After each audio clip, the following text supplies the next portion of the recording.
Welcome back to our channel, Hume's Little Homestead.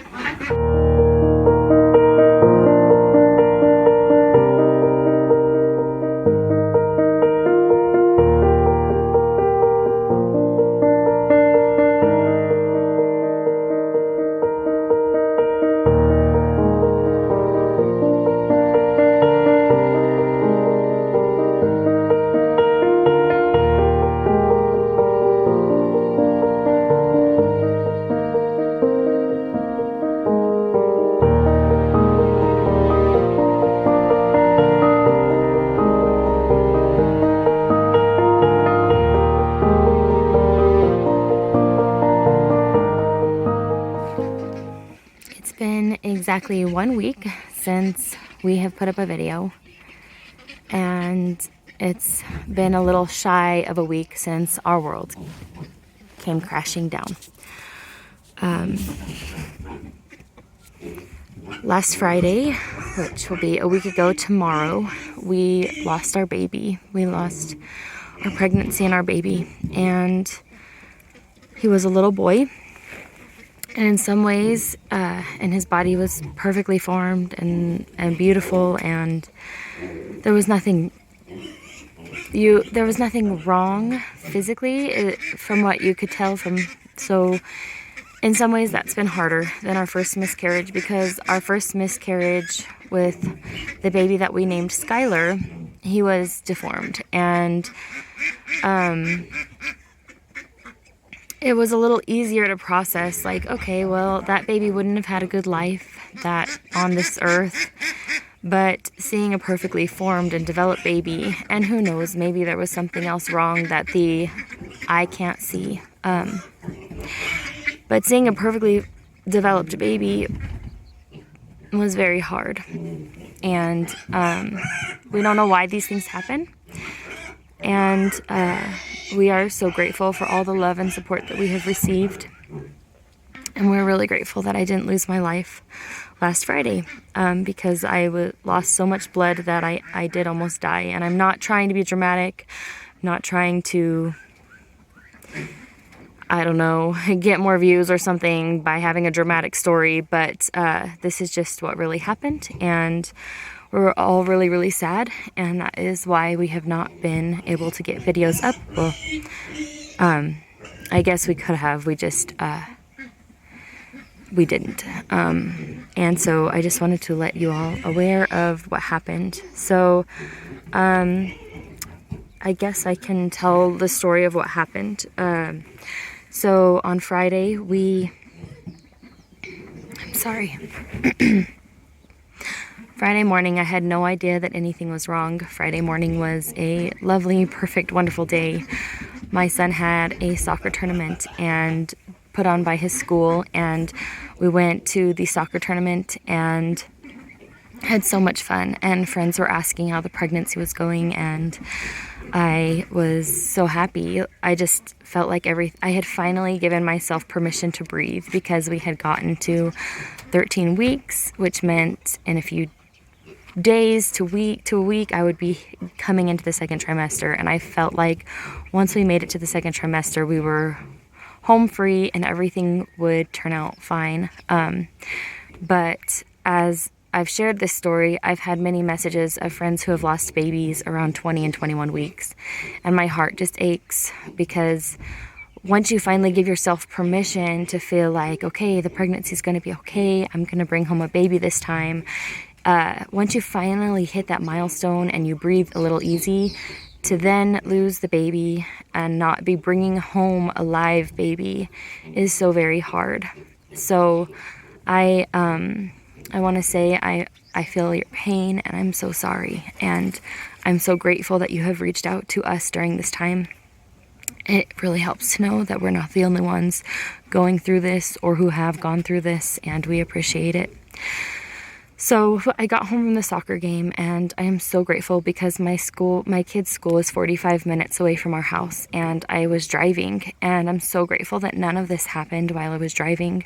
So we got home, and I was feeling really, really tired, and I had a low backache, and I had felt like I was feeling our baby kick, so I was feeling even more excited. But now I feel like what I thought was kicking was just placenta detaching, because I did feel tiny movement in there, and I feel like things were sloughing off, and I feel like that is what I was feeling, unfortunately.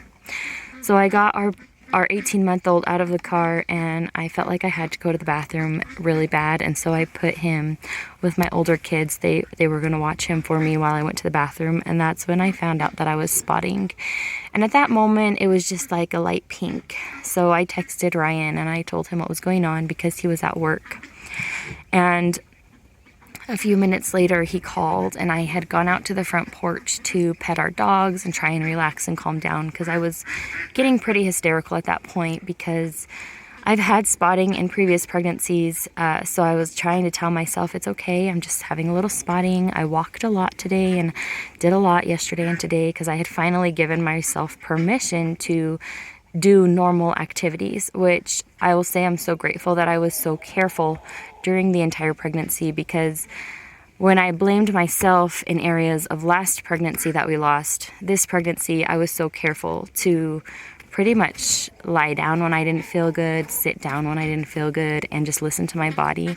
And so I do feel grateful, because this time I don't have those feelings of guilt, because I was very, very careful this pregnancy and didn't do very much that would have, I didn't do anything that would have harmed the baby. So the ducks are coming over. I actually haven't seen our animals since it happened, so it's really nice to be outside right now telling the story.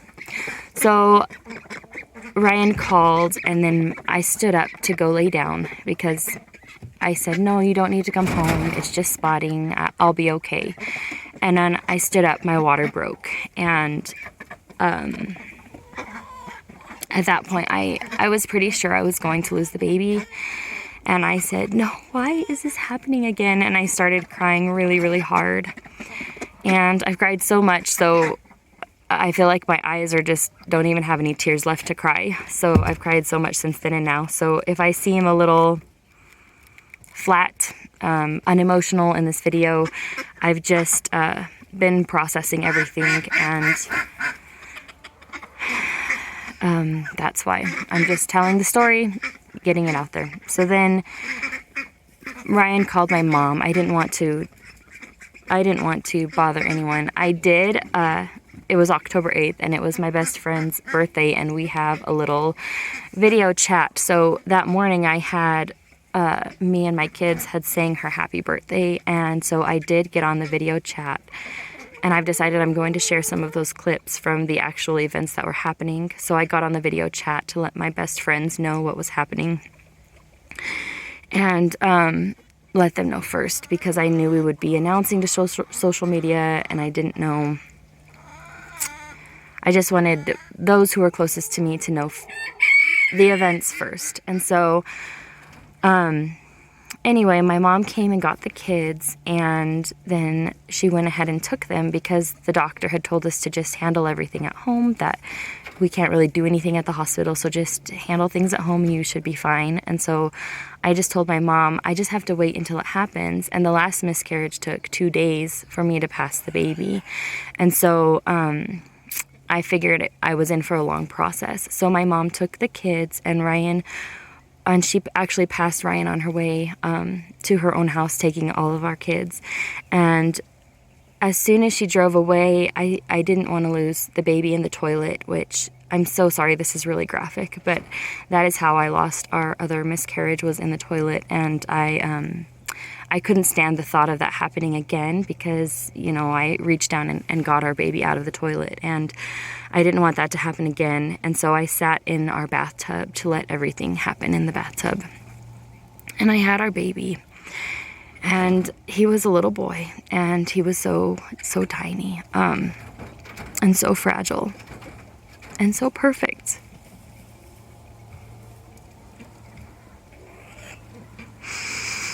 So I held him in my hand until Ryan could get home, and it was only a few minutes, maybe 2 or 3 minutes, before Ryan walked in the door. And we had a moment together, and we named our baby. We named him Liam Honor. And then we sat there for a little longer and let more things pass because, you know, when you have a baby, placenta has to pass, and there's just a lot of stuff that happens when you have a baby, whether it's a live baby or a baby that has passed away. And then Ryan was really worried because he could see that I had lost a lot of blood. And I knew that I had lost a lot of blood, but he said, let me help you get a shower so that you don't faint or fall over. And I was just like, I'm going to be just fine. You know, this is regular pregnancy, labor and delivery. And he helped me get a shower, and the bleeding just would not stop. So I was sitting on the toilet to try and just let the bleeding, just let my body do what it was going to do. And then all of a sudden I felt really, really hot and like I was going to throw up. I felt really, really sick. And I just said, something's not right. And then I just slumped over and Ryan caught me. And that is the last thing I remember until the ambulance arrived. I remember bits and pieces of Ryan calling the ambulance, asking, or telling me, I'm going to put your clothes on now, because we had just gotten out of the shower, so I wasn't dressed. And both of my hands went numb and my right leg went numb, and I just asked Ryan if I could just go to sleep because I was really, really tired. And the ambulance came, and there were a lot of COVID rules right now, so that was really hard to be away from Ryan.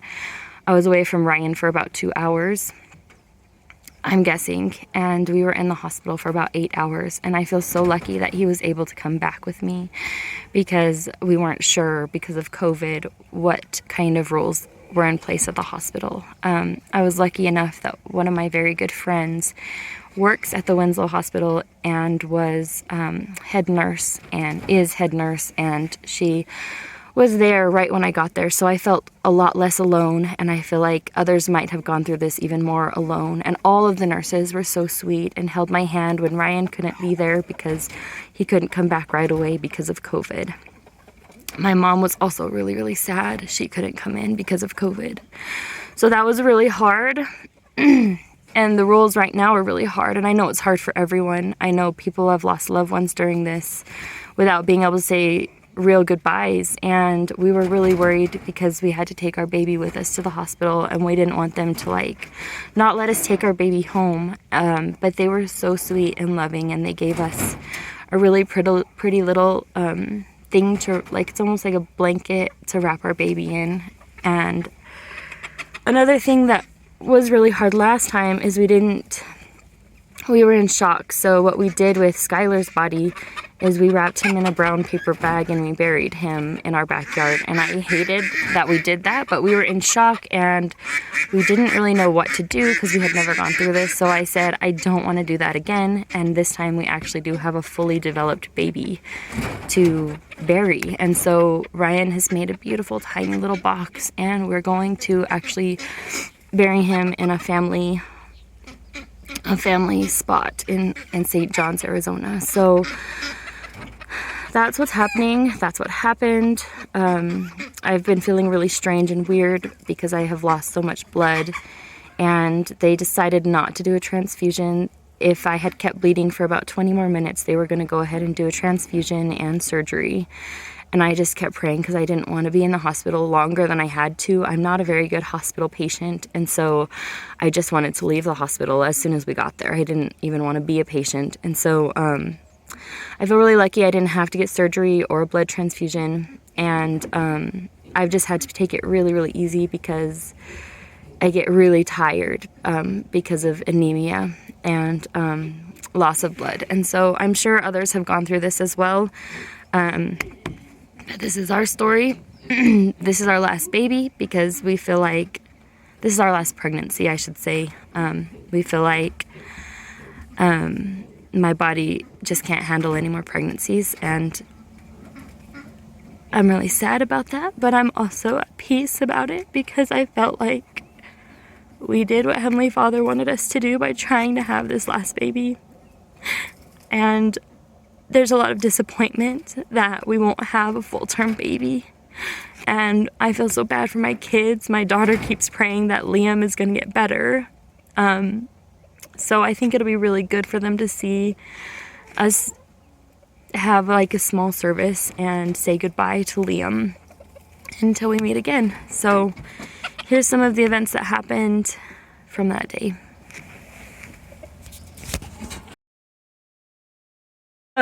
But I just started bleeding and I wanted to let you guys know first. So I think I'm losing the baby. Anyway, Ryan's coming home right now.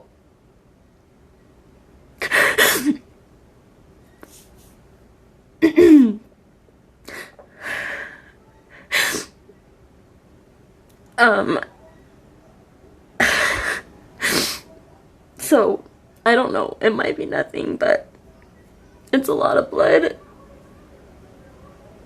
So I'm really sad. Hey guys, I just wanted to let you know that I had the baby. He was a little boy. We named him Liam, and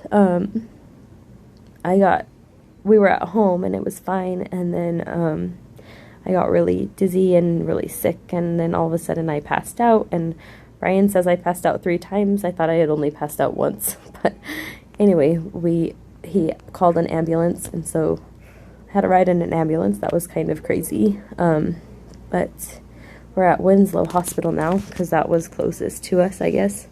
So it's like a 2-mile difference or something, but it's kind of funny. So they've been so nice and good, and they gave us a little blanket to wrap our baby in. So anyway, thank you guys so much. Ryan is actually building a box for our baby, and we're going to, let me go inside, it's kind of windy. Okay, I'm okay, really. I'm grateful to be alive. I did not realize how close to death I came, and I didn't realize how bad things got. And Ryan explained to me the events of what happened, and I was just like, oh my goodness, I'm so glad to be alive. Like, they cleaned me out 4 times at the hospital, so it was very painful, but I'm okay. And anyway, something that really distressed me last time is that we had buried Skylar's body in the backyard, and I hated that. Even though that baby was deformed, I hated that that happened. And so Ryan's family actually has some grave plots in St. John's Cemetery, and we are going to order a headstone to honor both Skylar and Liam. And we are going to bury Liam in that spot. And so Ryan is building the box right now. The hospital gave us a beautiful blanket thing to wrap the baby in, and so we wrapped it up carefully, and they were just so good, like so